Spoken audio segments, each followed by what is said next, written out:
दोस्तों नमस्कार, आप सभी का बहुत बहुत स्वागत है। वार्षिक परीक्षा के लिए आईएमपी जो क्वेश्चन है आप लोगों की ब्लूप्रिंट के आधार पर वो मैं आज आपको बताऊंगा। कक्षा 10वीं वाले विद्यार्थी जितने भी हमारे साथ जुड़े हुए हैं अच्छे से सारे क्वेश्चनों को लिखकर याद करेंगे। तो चलिए बिना टाइम वेस्ट किए क्वेश्चन स्टार्ट करते हैं। कक्षा 10वीं वाले विद्यार्थी ध्यान देंगे। सर्वप्रथम पहला प्रश्न है, अलैंगिक जनन मुकुलन द्वारा होता है, किस में होता है? तो आपको याद रखना है यीस्ट में होता है। मतलब कि इसका जो करेक्ट आंसर है वो आएगा यीस्ट। इसके बाद में नेक्स्ट क्वेश्चन देखिए, निम्न में से कौन मानव में मादा जनन तंत्र का भाग नहीं है? तो शुक्रवाहिका। शुक्रवाहिका जो होती है ये मादा जनन तंत्र का भाग नहीं होता है। इसके बाद में पराग कोश में होते हैं। पराग कोश में क्या होते हैं? तो आपको याद रखना है पराग कण होते हैं। पराग कोश में क्या होते हैं? तो आप लोगों को अच्छे से ध्यान रखना है परागकण। ठीक है, ऐसे आपको याद रखना है। इसके बाद में क्वेश्चन नंबर 4 देखिए। क्वेश्चन नंबर 4 में क्या दिया है? नर युग्मक एवं मादा युग्मक के संलयन की क्रिया कहलाती है। तो निषेचन कहलाती है।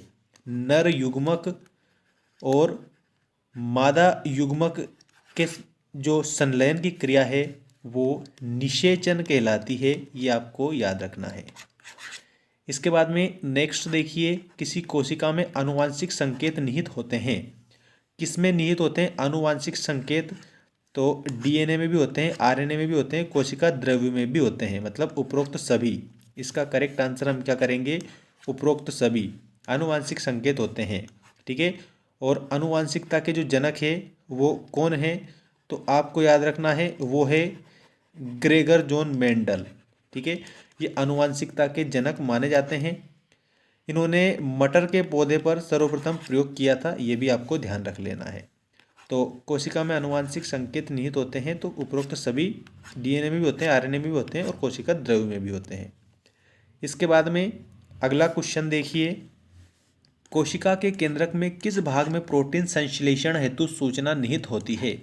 प्रोटीन संश्लेषण हेतु जो सूचना है वो किस कोशिका के भाग में होती है? तो डीएनए में होती है। डीएनए डीटाइक्सी न्यूक्लिक एसिड, ये आपको याद रखना है। ठीक है, इसके बाद में अगला है दोस्तों, रिक्त स्थानों की पूर्ति कीजिए। जब पुष्प में पुंकेसर अथवा स्त्री केसर में से कोई एक जनन अंग उपस्थित होता है तो पुष्प कहलाते हैं। देखो, सबसे पहले प्रश्न को आपको इस प्रकार से समझना है कि जब पुष्प में पुंकेसर अथवा स्त्री केसर में से कोई एक जनन अंग अगर पाया जाता है, ठीक है, अगर जनन अंग पाया जाता है, उपस्थित होता है, तो पुष्प क्या कहलाते हैं? एक लिंगी कहलाते हैं। ठीक है, तो अब इसमें एक लिंगी पुष्प की परिभाषा लिखिए। तो आप इस प्रकार से लिखेंगे, जब पुष्प में पुंकेसर अथवा स्त्री केसर में से कोई एक जनन अंग उपस्थित होते हैं तो पुष्प एक लिंगी पुष्प कहलाते हैं, ऐसे। इसके बाद दूसरा देखिए, यदि पराग कणों का स्थानांतरण एक पुष्प के पुंकेसर से उसी पुष्प के वर्तिकाग्र पर होता है तो यह प्रक्रिया कहलाती है। तो यह प्रक्रिया परागण कहलाती है। क्या कहलाती है? परागण कहलाती है। इसके बाद में किसी पौधे के बीज से भावी जड़ का निर्माण खालिस्तान से भाग से होता है तो मूलांकुर से होता है। किसी पौधे के बीज से भावी जड़ का निर्माण मूलांकुर से होता है। इसके बाद में किसी पौधे के बीज से भावी तने का निर्माण कौन से भाग से होता है? तो प्राकुर भाग से होता है। तो यहाँ पर खालिस्तान में आप क्या लिखेंगे? ये प्राकुर भाग। ठीक है, इस प्रकार से।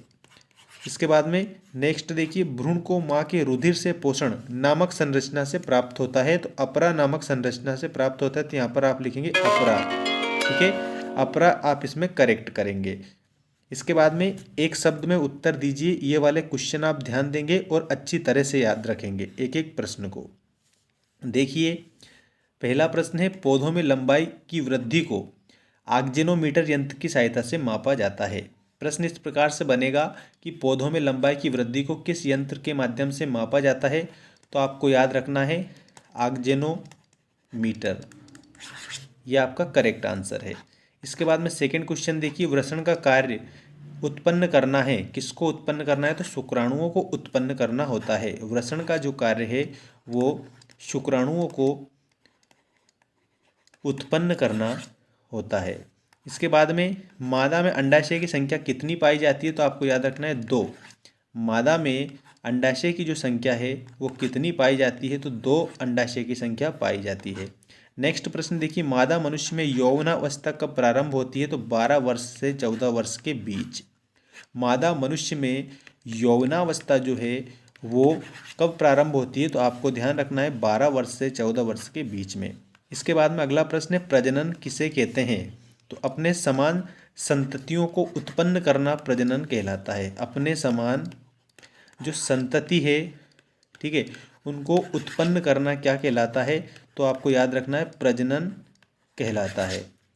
इसके बाद में अलैंगिक प्रजनन का एक उदाहरण लिखिए। अलैंगिक प्रजनन का एक उदाहरण जो है वो ब्रायोफिलम में कलिकायन, ये आप याद रखेंगे। ब्रायोफिलम में कलिकायन क्या है, तो अलैंगिक प्रजनन का एक उदाहरण है। इसके बाद में नेक्स्ट क्वेश्चन देखिए। नेक्स्ट क्वेश्चन आपके सामने है, नर में वृषण की संख्या कितनी होती है, तो 2 होती है। ठीक है, नर में वृषण की संख्या 2 होती है और मादा में अंडाणुओं की संख्या भी 2 होती है। ऐसे दोनों को याद रखेंगे। ठीक है, इसके बाद में डीएनए का पूरा नाम क्या है, तो deoxyribose nucleic acid. Deoxyribose nucleic acid DNA का पूरा नाम है।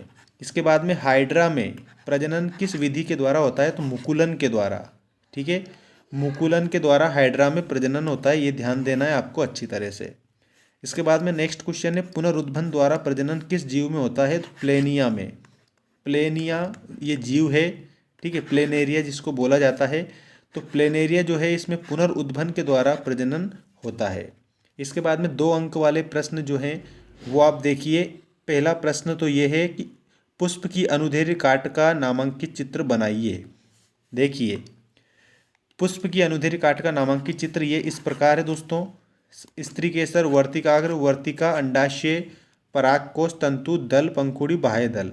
और ये बाकी जो चित्र दिखा है, ये चित्र ऐसा कैसे आपको बना देना है। ये 2 अंक का प्रश्न आएगा आपका कि पुष्प की अनुदैर्ध्य काट का नामांकित चित्र बनाइए। और इसके बाद में ये जो मैं प्रश्न बता रहा हूँ आप लोगों को, इस प्रश्न पर भी आप अच्छे से ध्यान देंगे। ब्रायोफिलम की पत्तियों द्वारा प्रजनन किस प्रकार से होता है, समझाइए। तो आपको लिखना है ब्रायोफिलम में कलिकायन मतलब बंडिंग विधि द्वारा प्रजनन होता है। किसके द्वारा प्रजनन होता है, तो जो बंडिंग विधि होती है ना, बंडिंग मेथड जिसको बोला जाता है, इसके द्वारा प्रजनन होता है। ठीक है, ब्रायोफिलम की पत्तियों में कलिकायन होता है। इसकी पत्तियों के किनारों पर छोटी छोटी कलिकाएं बनती है जो कि कुछ समय पश्चात विकसित होकर जड़ सहित संपूर्ण छोटे छोटे पौधों का निर्माण करती है। जैसे कि आप इस चित्र के माध्यम से देख सकते हैं, ये ब्रायोफिलम की जो पत्तियां उसमें प्रजनन इस प्रकार से होता है। ठीक है, अब इसके बाद में नेक्स्ट क्वेश्चन देखिए। मोस्ट इम्पोर्टेंट क्वेश्चन आप लोगों के लिए लेकर आया हूँ दोस्तों मैं। हाइड्रा में अलैंगिक की मुकुलन प्रक्रिया को 3 चरणों के सही क्रम में दर्शाने वाला आरेख खींचिए। तो उत्तर आपको इस प्रकार से लिखना है, हाइड्रा में अलैंगिक की मुकुलन प्रक्रिया का चरणवार आलेख। तो देखो, सर्वप्रथम ये है, इसके बाद में ये है और इसके बाद में ये है। तो ये है क्या, तो हाइड्रा में अलैंगिक मुकुलन की प्रक्रिया है। ठीक है, याद रखना मुकुलन की प्रक्रिया है, ये मुकुलन की प्रक्रिया। और किस में है, तो यह है हाइड्रा में। ठीक है, कैसी प्रक्रिया है, तो याद रखना अलैंगिक प्रक्रिया है, अलैंगिक प्रक्रिया। अब बात करते हैं नेक्स्ट क्वेश्चन की। स्क्रीनशॉट ले लीजिए अगर आपको स्क्रीनशॉट लेना है इसका। हाइड्रा की अलैंगिक जो मुकुलन प्रक्रिया है उसके 3 चरणों का सही क्रम ये है, तो इसका आप स्क्रीनशॉट ले लीजिए ताकि आपको याद रहे, और सिंपल प्रश्न है ये। अब इसके बाद में क्वेश्चन नंबर 4 देखिए। क्वेश्चन नंबर 4 इस प्रकार है आपका, और इसका भी स्क्रीनशॉट के माध्यम से कंप्लीट कर सकते हैं, लेकिन मैं तो समझाऊंगा इसे आपको पूरा। प्लेनेरिया पुनरुत्भन की प्रक्रिया की चित्र सहित व्याख्या कीजिए। तो पुनरुत्भन शक्ति जिसके अंतर्गत जाती है उसे, और प्रत्येक पुनरुत्भन पुनर्जनन। देखो यहाँ इस प्रकार से लिखना है, पुनरुत्भन पुनर्जनन शरीर के नवनिर्माण की वह शक्ति है जिसके अंतर्गत शरीर के टूट जाने पर उसकी मरम्मत हो जाती है और प्रत्येक टुकड़ा पूर्ण होकर नया जीव बनाता है, पुनरुत्भन कहलाता है। ये ऐसे आपको लिखना है, पुनरुत्भन पुनर्जनन शरीर के नवनिर्माण की वह शक्ति है जिसके अंतर्गत शरीर के टूट जाने पर उसकी मरम्मत हो जाती है और प्रत्येक टुकड़ा पूर्ण होकर नया जीव बनाता है, पुनरुत्पन्न पुनर्जनन कहलाता है। और प्लेन एरिया पुनरुत्पन्न की जो प्रक्रिया है उसका ये चित्र है आपके सामने। इस चित्र को आप इस प्रकार से बनाएंगे, ये पुनरुत्पन्न हो जाएगा। अब देखिए प्लेन एरिया में पुनरुत्पन्न इस प्रकार से होता है। ये पांचों प्रश्न मानव के मादा जनन तंत्र का आरेख खींचिए, मतलब कि मादा जनन का चित्र सहित आपको वर्णन करना है, चित्र बनाना है। तो ये जो चित्र है ये क्या है, तो आपको याद रखना है ये है मादा जनन तंत्र। ठीक है, इस प्रकार से आपको ये अच्छे से चित्र बनाना है, मादा जनन तंत्र। अब हम बात करते हैं कि जो छठा क्वेश्चन है वो देख लीजिए। छठा क्वेश्चन है स्वपरागण एवं परपरागण में कोई दो अंतर लिखिए। इसका आप स्क्रीनशॉट के माध्यम से भी कंप्लीट कर सकते हैं पूरा। स्वपरागण के लिए पुष्प का द्विलिंगी होना आवश्यक है। परपरागण में द्विलिंगी एकलिंगी दोनों प्रकार के पुष्प हो सकते हैं। और स्वपरागण में नर मादा भाग एक साथ परिपक्व होना आवश्यक है। और परपरागण में प्राय नर तथा मादा भाग अलग अलग समय पर परिपक्व होते हैं। ठीक है, तो इस प्रकार से आप इनके अंतर लिखेंगे दोनों के, किसके, स्वपरागण और परपरागण के। इसी प्रकार के और वीडियो भी मैं आपके लिए लाऊंगा, कमेंट करके आप हमें बताइए।